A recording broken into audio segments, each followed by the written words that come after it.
Bonjour à tous, j'espère que vous allez excellemment bien. Aujourd'hui, on se retrouve pour parler du Tour d'Italie. On va faire la présentation de l'étape numéro 7. J'enregistre, nous sommes le 12 mai, il est 14h23. Voilà, petite précision, donc l'étape numéro 6 n'est pas encore arrivée, loin de là. Première étape difficile du Giro, très difficile même cette étape, on reviendra là-dessus, peut-être un peu sous-estimée même cette étape de Potenza. N'hésitez pas à vous abonner à la chaîne, à réagir dans les commentaires, à mettre un pouce bleu, à partager la vidéo sur les réseaux sociaux, notamment auprès de vos proches si vous pensez que ça peut les intéresser, tout ça sans respiration c'est quand même assez exceptionnel. N'hésitez pas à réagir dans les commentaires, à me dire vos pronostics et si vous avez aimé, pas aimé le parcours. Et puis n'hésitez pas à vous abonner à la chaîne, et quand vous abonnez à la chaîne, ce qui est déjà très bien, on est bientôt, je pense, on sera peut-être ce week-end à 1300 abonnés. Bien, n'hésitez pas à mettre la petite cloche, comme ça vous êtes au courant des dernières vidéos qui sortent sur la chaîne. Et en plus, vous allez avoir plutôt tendance à cliquer vite dès la mise en ligne de la vidéo. Et ça va arranger l'algorithme YouTube. Et moi, quand ça arrange l'algorithme YouTube, ça m'arrange également. Première grosse étape difficile de ce Giro 2022. Même si la fin d'étape est moins dure que la première partie, il va y avoir quand même un enchaînement de difficultés qui va faire mal aux pattes. Le dénivelé positif, alors qu'il n'y a pas de dénivelé positif du site du Giro, j'ai pris le dénivelé positif de Pro Cycling Stat à chaque fois, qui je pense me paraît souvent un peu plus juste au niveau des profils et sur l'exactitude des profils. On est à 4724 mètres de dénivelé positif. C'est énorme pour une journée qui n'aura qu'une seule côte de première catégorie. Ça montre bien que ça ne va pas vraiment descendre de toute la journée. On va monter. Ça va être un peu des montagnes russes pendant toute la journée. Journée qui va être donc très difficile. Est-ce que je vois quand même une bagarre pour le classement général? Est-ce que je vois des écarts pour le classement général? Je ne pense pas, tout simplement parce que dimanche, il y a le blockhouse. Et je pense que l'étape est dure, mais que l'emplacement des difficultés n'est pas suffisamment bon pour avoir des dégâts au classement général. Après, ça ne m'étonnerait pas que ce soir, on perde encore un coureur pour le général. Sur cette étape-là. Qu'on perde un ou deux coureurs encore qui craquent dans le final. On se dit, ah bah voilà. Des mecs qui ont peut-être déjà craqué avant, mais qui ont perdu qu'une minute. Je pense à Nibali qui a perdu une 50, ou je pense à Guillaume Martin qui a perdu une 30, et qu'on se dit, bah là, s'il perd 3 minutes aujourd'hui, c'est mort pour le général. Donc je pense qu'on va encore perdre du monde pour le général, et la hiérarchie va encore un peu évoluer du côté de Potenza après ces 4724 mètres. On va regarder tout de suite le profil. Donc 198 km, assez chargé. Sommet à 1410 mètres en haut du Monte Cirino. Deux côtes de deuxième catégorie, une côte de première catégorie, une côte de troisième catégorie, mais pas mal de bosses non indiquées au classement de la montagne. Il y en a une, les deux sprints intermédiaires sont en haut d'une bosse, et puis l'arrivée est également sur une bosse. On part de Diamante vers Potenza. Attention, sur les 27-30 premiers kilomètres, on est le long de la mer. Donc toujours faire attention aux îlots urbains, à pas tomber, voilà, des fois c'est un peu particulier, des fois la route est un peu sale aussi, parce que parfois vous avez du sable qui arrive sur la route le long de la mer, donc il faut toujours faire attention. Ensuite, en fait c'est très simple, on va quitter le long de la mer, et à partir de ce moment-là, on enchaîne toutes les difficultés de la journée, donc c'est-à-dire les 4700 mètres de dénivelé positif. La première difficulté du jour sera, le sommet sera au kilomètre 47, c'est le Passo Cola. 9 km 4 à 4,6% de moyenne, le Passo Cola. Hop, côte de deuxième catégorie, vous voyez, c'est pas la côte du tout la plus dure de la journée, avec un passage à 7% entre le kilomètre 1 et le kilomètre 2. Et sinon, on sera aux alentours de 5% de moyenne, entre 4 et 5% sur les différents kilomètres, avec un replat entre le kilomètre 3 et le kilomètre 4. C'est pas extrêmement difficile. Après, les sprinteurs pourraient lâcher dès ce moment-là de la course. C'est vrai que ça va peut-être aussi faire un grand nettoyage du côté des sprinteurs après cette étape numéro 7. Voilà, je vais y arriver. Ensuite, on redescend vers Trecina et ensuite, on va grimper. On va grimper le Monte Cirino, côte de 4% pendant 27,6 km. Donc, sommet de cette étape à 1410 mètres, ce qui n'est pas extrêmement haut en passant. Et côte de première catégorie, le sommet est au kilomètre 91, c'est-à-dire à encore plus de 100 km de l'arrivée. C'est la première difficulté de première catégorie de ce Giro. On va voir tout de suite le Monte Sereno, hyper irrégulier. Voilà, on aurait presque pu faire 3 bosses distinctes, comme vous pouvez le voir. Il y a le pied, on va dire le premier col presque, qui va faire 9 km. Je dirais que la moyenne est aux alentours de 5%. 5 à, non, un peu plus, 6% je dirais de moyenne sur cette première difficulté, avec un passage à 7,4%, un passage à 7,3% entre le kilomètre 1 et le kilomètre 3, hein, vous voyez que c'est assez élevé. Entre le kilomètre 4 et le kilomètre 5, 7,8%. Donc vous voyez, c'est assez difficile. Ensuite, pendant, je dirais, 5-6 km, eh bien, on sera sur des faux plats montants, ça sera un replat. 2 km de nouveau difficile entre le kilomètre 14 et le kilomètre 16 de montée, c'est-à-dire à peu près à mi-pente. 8,5% puis 9,2%. Après ce mur, on repasse sur du plat pendant, là encore, 16 à 22, donc pendant 6-7 km. Et puis on arrive dans la montée finale, dans les derniers kilomètres, avec un passage à 8,1% entre le kilomètre 23 et le kilomètre 24, puis 9,3% entre le kilomètre 24 et le kilomètre 25, 6% ensuite entre le kilomètre 25 et le kilomètre 26, avant un sommet beaucoup plus facile en haut du Monte Sereno. Donc vous voyez, c'est 27 km, sauf que c'est pas véritablement 27 km de montée. On est plutôt à 13-14 km de montée, je dirais, et le reste, c'est du plat ou du faux plat montant. Donc il faut le prendre en compte du côté de ce Monte Sereno. Mais première difficulté de première catégorie de ce Tour d'Italie. Pour moi, c'est pas la montée la plus dure de la journée. Ensuite, nous allons avoir le Monte Scuro, après un petit passage de plat pendant une vingtaine de kilomètres où ça va redescendre après le Monte Sereno, avoir un petit peu de plat. On aura déjà une montée du côté de Viggiano, je crois que c'est la ville. Je revérifie sur ma carte. C'est à Viggiano, voilà, c'est un G. C'est un peu caché là sur ma carte. À Viggiano, sprint intermédiaire, après une côte de 5,5 km à 5,3% de moyenne. Donc côte qui pourrait être une côte de troisième catégorie, plutôt troisième catégorie sur ce Giro. Au niveau du sprint intermédiaire, celui qui donne à la fois des secondes et à la fois des points pour le classement de la montagne. Et puis ensuite, on redescend très brièvement pendant 3-4 km pour attaquer le Monte Scuro, côte de deuxième catégorie, 6 km 1 à 9,7% de moyenne. Pour moi, c'est la côte la plus dure de la journée. Le Monte Scuro, c'est un véritable mur extrêmement compliqué. Vous voyez, le pourcentage moyen, minimum est de 7,7%. Et on va avoir 11,4% pendant 2 km d'affilée. Puis 11,7% le kilomètre d'après. C'est-à-dire qu'on a 3 km au-dessus de 11% de moyenne sur le kilomètre. C'est énorme. Le Monte Scuro, c'est vraiment une côte très difficile qu'il ne va pas falloir sous-estimer. Le Monte Scuro, il est à 60 km de l'arrivée, le sommet, en haut de cette difficulté. Alors ensuite, est-ce qu'on a fait vraiment le plus dur?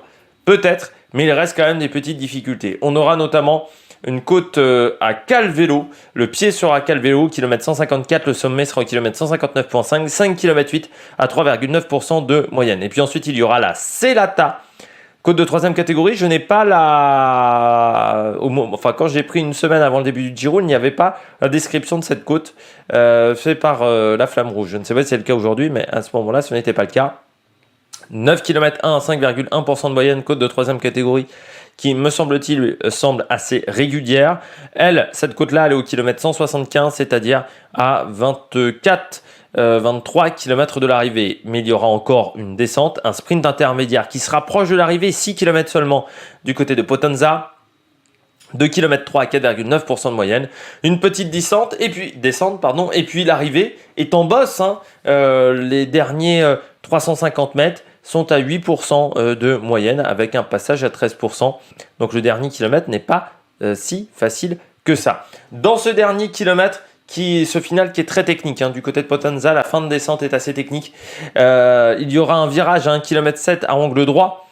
Et le dernier virage est à angle droit sur la droite à 250-300 mètres, donc là où la pente sera quasiment le plus fort de ce petit faux plat final. Donc ça va pas être une étape facile, c'est une étape où il faudra vraiment faire attention. Et ça m'étonnerait pas qu'un leader craque dans cette étape, même si je pense qu'on ne gagnera pas le Giro à la fin de cette journée à Potenza.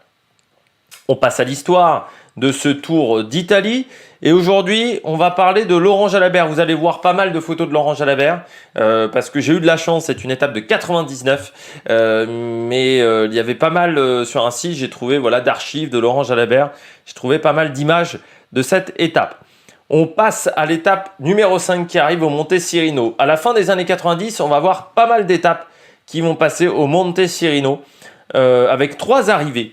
Entre 95 et 99, l'étape 8 en 95 remportée par Cubino, l'étape 7 en 96 remportée déjà par Rebellin à l'époque, là où je vois que Rebellin, j'ai toujours connu Rebellin, et puis José Jaime González en 99, cette étape 5, on va revenir sur la victoire de ce coureur colombien.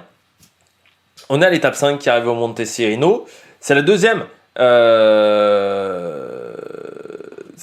difficulté de cette étape, le sommet du Monte Cirino, le final de cette étape. La veille, Laurent Jalabert s'est imposé grâce à un sprint. Il est donc possiblement, il pourrait prendre le maillot rose si tout se passe bien aujourd'hui.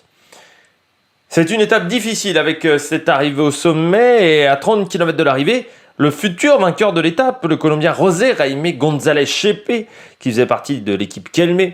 Alors la Kelme qui est ensuite devenue Liberty Seguros. Non, c'est pas eux qui sont devenus Liberty Seguros, en plus je dis une connerie.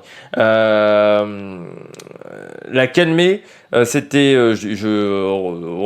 c'était Communauté de Valence après, en 2005, quand ils se sont fait choper par l'affaire Puerto. L'équipe Kelme, c'était une équipe un peu qui permettait à des jeunes coureurs espagnols et colombiens, pas mal, de découvrir le monde professionnel presque. Ils arrivaient toujours à trouver des pépites dans cette équipe Kelme. Bon, on saura après que les pépites, parfois, elles étaient bien chargées. Il sort en compagnie de Danilo De Luca de l'équipe Continatolo Alexia. Alors, Danilo De Luca, là aussi, personnage très connu du dopage, coureur c'est difficile pour moi de parler du palmarès de Di Luca, parce que vu qu'il a été chargé pendant toute sa carrière, alors il y a des résultats qui ont sauté dans la carrière de Di Luca, mais tous les résultats n'ont pas sauté. Sauf que tu sais bien que même dans les périodes soi-disant propres de Di Luca, il n'était pas vraiment propre à ce moment-là. Donc l'Italien qui est dans sa première année chez les professionnels à l'époque, et qui a remporté l'année d'avant le Baby Giro, qui n'avait pas la même renommée qu'il peut avoir aujourd'hui ce Baby Giro. Alors derrière cette attaque à 30 km de l'arrivée, bien entendu, les poursuivants s'organisent avec notamment Marco Pantani, Laurent Jalabert, Ivan Gotti ou encore Paolo Savoldelli et Dario Frigo aussi. L'écart va monter jusqu'à 1 minute avec ce groupe de poursuivants. Et puis dans le final, González va sortir et va réussir à garder un minimum d'avance. Il gagne devant Danilo Di Luca et Laurent Jalabert qui prend le maillot rose. Il faut savoir que c'est le dernier Français qui a porté le maillot rose sur le Giro. Vous savez, Jalabert, c'est pas... j'ai toujours un problème avec Jalabert. Pourquoi Jalabert ? Parce que pour moi, il devrait pas... Je comprends pas l'aura qu'il peut encore avoir Jalabert et pour moi, il devrait plus commenter les courses de cyclisme. J'ai un vrai problème avec Jalabert. Il a jamais avoué qu'il s'est dopé alors que tout le monde sait qu'il était dopé. C'est assez exceptionnel aujourd'hui d'avoir autant encore de notoriété alors que Jalabert, il était chargé comme beaucoup de coureurs des années 90, il faut le dire. Mais autant on reproche à Laurent Fignon son dopage, à Richard Virenque, on lui reproche beaucoup plus aujourd'hui même qu'à l'époque, que dans les années 2000, autant Laurent Jalabert, t'as l'impression que ça passe crème. Je rappelle qu'il y a une commission au Sénat, qui dit Jalabert est dopé. Commission au Sénat, non, je parle pas d'un truc après l'affaire Armstrong. Jalabert dit quand même dans le journal de 20h, de France 2, non, on peut pas vraiment dire que j'étais dopé, non. Il y a des analyses, il y a plein de choses, des analyses qui ont été faites enfin 7-8 ans, j'irais après les tours 98-99, qui prouve qu'il est chargé. Et non. Et il a jamais avoué. Mais moi, j'ai des problèmes avec certains coureurs français qui n'ont jamais avoué qu'ils s'étaient dopés. Il y a Laurent Jalabert.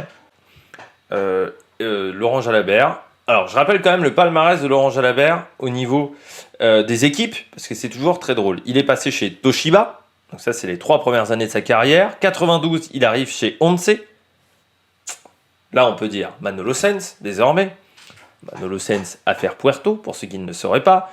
Beaucoup de coureurs qui sont passés chez Once étaient chargés. Je pense notamment José Babelocchi, par exemple. Mais bon, l'équipe Once, Bobby Julich est passé à la Once. Le Jalabert, même s'il lui dit non. Inigo Cuesta, je crois qu'il était chargé aussi. Donc voilà, il y a pas mal de coureurs qui sont passés dans cette équipe.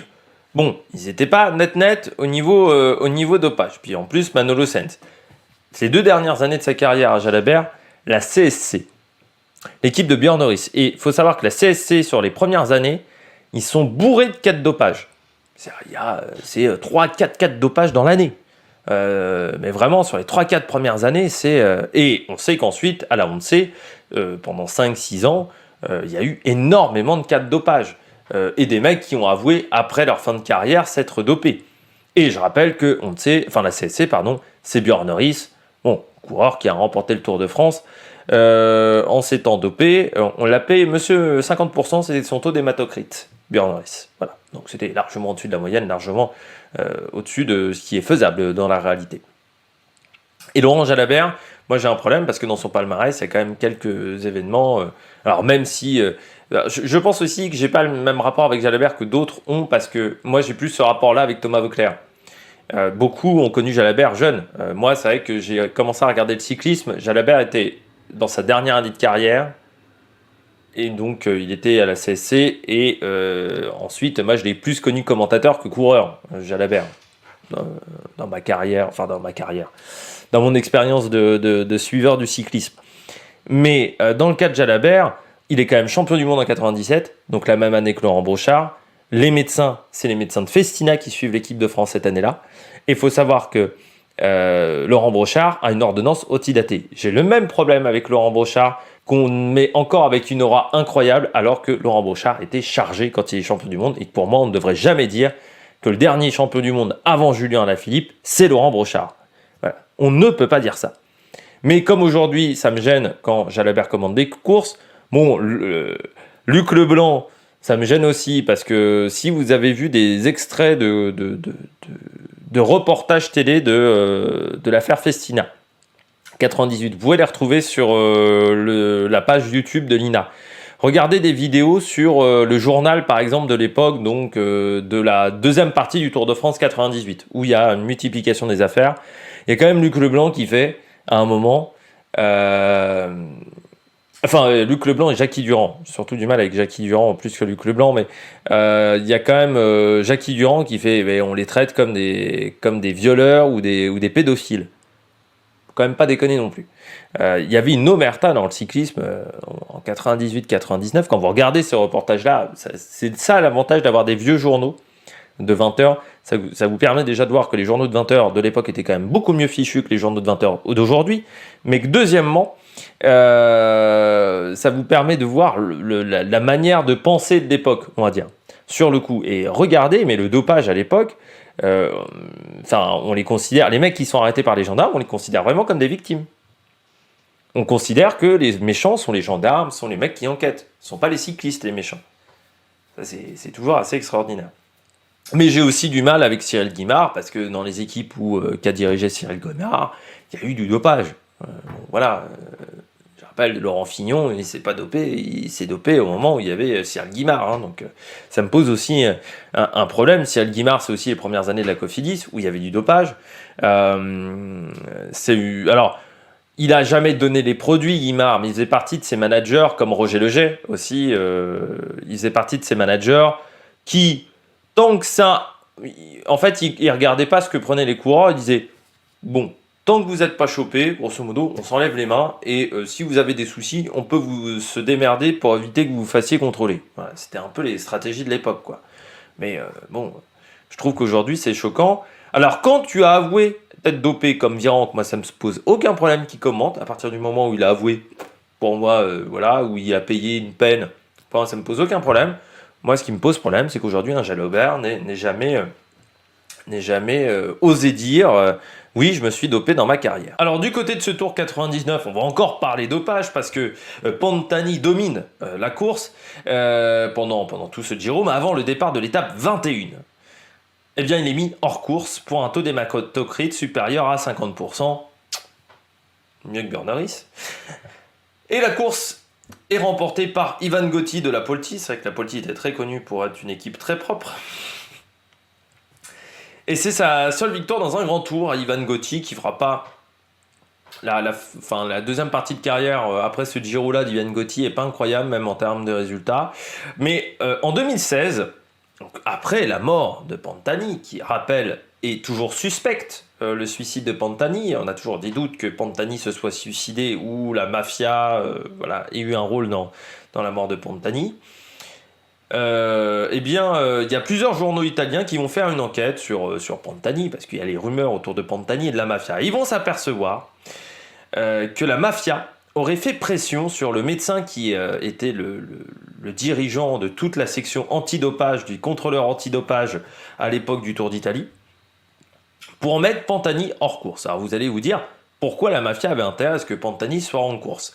Il faut savoir que la mafia italienne, fin des années 80, début des années 90, est énormément affaiblie.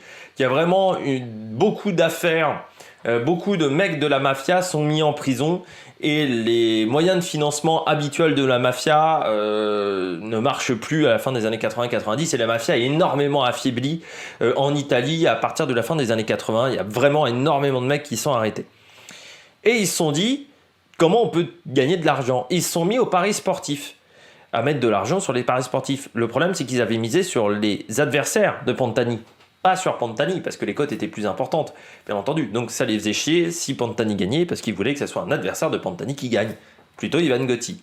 Et c'est pour ça que la mafia avait tout intérêt à ce que Pantani soit mis hors course. Il y aurait beaucoup de choses à dire sur Pantani au final, après sa mort, qu'on découvre quasiment de jour en jour sur la mort de Pantani. Enfin, depuis la mort de Pantani. C'est un personnage qui était très... Au final, j'ai presque de la tristesse pour Pantani. C'est un mec qui n'a pas été aidé pendant toute sa vie, le coureur italien. Alors certes, dopé, ça c'est tout d'accord, mais il s'est fait avoir de toutes parts, enfin sa fin de vie qui est terrible. Du côté de la météo, 23-24 degrés avec de belles éclaircies sur la course et puis un vent très calme. On aura au maximum 10 km/h plutôt en début de journée le long de la mer et le vent dans les montées sera plutôt de dos mais il sera tellement léger que je ne pense pas que ça ait un intérêt énorme sur la course. Du côté de la stratégie, deux types d'échappées, soit une échappée de 8 à 12 coureurs, soit une échappée de 20 coureurs, soit victoire de l'échappée, soit victoire d'un des leaders du peloton. Mais je mise quand même beaucoup plus sur une victoire d'une échappée que sur la victoire d'un leader parce que je pense qu'il y a le blockhaus ce dimanche. On est encore loin de la fin de ce Giro, donc prendre le maillot rose maintenant serait quand même risqué. Ça voudrait dire que tu aurais le poids de la course sur l'étape du blockhaus, sur l'étape de Naples, peut-être en début de journée, ce qui est quand même pas l'idéal. Du côté des favoris, donc comme je favorise plutôt une échappée, j'ai mis Valerio Conti du côté d'Astana, plus vraiment le leader du côté de Valerio Conti. Donc c'est un coureur qui aura les coups des franches. J'ai mis également Caseido du côté de F. On a vu quand même les limites de Hugh Carty. Alors certes Hugh Carty, je crois qu'il est toujours dans le bon train, on va dire, pour la gagne. Mais bon, on a vu en haut de l'Etna, ça bougeait dans tous les sens. Il était vraiment ric-rac. Donc peut-être que Caseido aurait sa chante. Mauro Schmid du côté de la Quick Step. Déjà vainqueur d'une étape sur le Giro, surtout qu'on va passer en Toscane, donc ça peut être intéressant pour Mauro Schmid, ça peut lui rappeler des bonnes nouvelles, des bonnes sensations. Et puis du côté de la grosse cote, j'ai mis le coureur de la Cofidis, Davide Villela, Pas mauvais grimpeur, bonne pointe de vitesse également pour Villela. Le fait que Guillaume Martin ait perdu du temps, peut-être qu'on lui donnera également sa chance pour cette étape-là. J'espère que vous avez aimé cette vidéo, un petit peu longue. N'hésitez pas à vous abonner à la chaîne, à réagir dans les commentaires, à mettre un pouce bleu et à partager la vidéo sur les réseaux sociaux. Allez, ciao ciao sur l'Amérique Production.